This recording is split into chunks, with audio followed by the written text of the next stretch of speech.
So the Florida Panthers get a huge win in San Jose against the San Jose Sharks as they beat them 3-2 in the shootouts.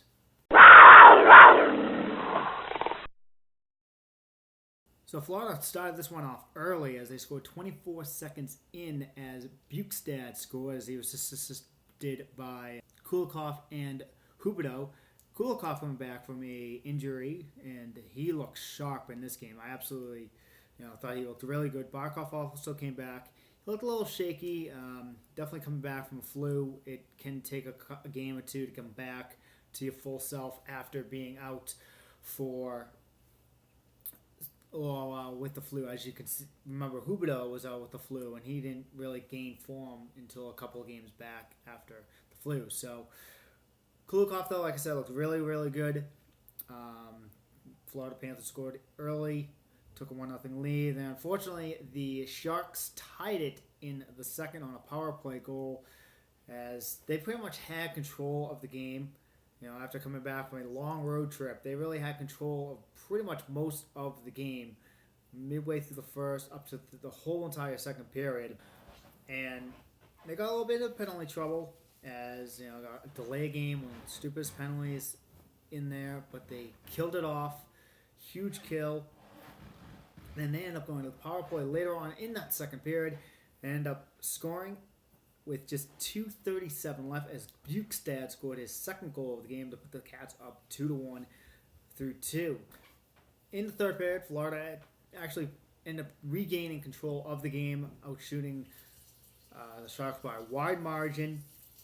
Longo came up with a huge penalty shot save, and unfortunately, they could not close it out as the Sharks ended up tying it with 33 seconds left in the third period.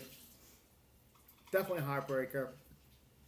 Wanted to win in regulation, but we went to the overtime. Nothing happened. In the shootout, Bukestad ended up getting the shootout winner for the Cats as they ended up winning this one 3-2 in the shootout over the Sharks. So definitely a game the Cats needed after that rough game against the Kings. They came back. Again, they scored early. That third period really, I think, helped them a lot. Absolutely getting decimated in the second period against the Kings, and coming back in this one to score early and be able to hold on and stay with the Sharks, even though the Sharks, like I said, control most of the first period, all the second period, and Florida hung on, stayed resilient, and ended up getting the shootout win. So a huge win for the Cats on this West Coast trip as they are now 2-1 on the trip.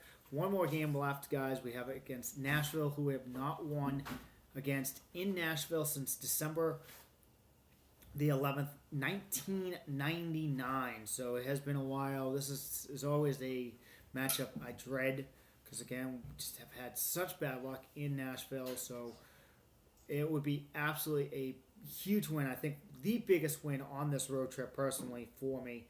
If we could beat Nashville in Nashville, that would put us at 3-1 for the road trip, which would be an absolute success coming off of playing off the top teams in the Western Conference in Anaheim, Los Angeles, and the Nashville Predators. So I think it's going to be a low-scoring game, guys. It's probably not going to get more than 4 goals, if that, maybe even just 2 goals, as Nashville's got a pretty stingy defense, as do we. So we'll see. Again, really hoping for a win to end off this road trip and end up going home for Thanksgiving week on a very, very high note. So with that, guys, I'm going to close this out. Thanks for watching, and as always, comment, share, like, and subscribe. And I'll see you guys after the Nashville game.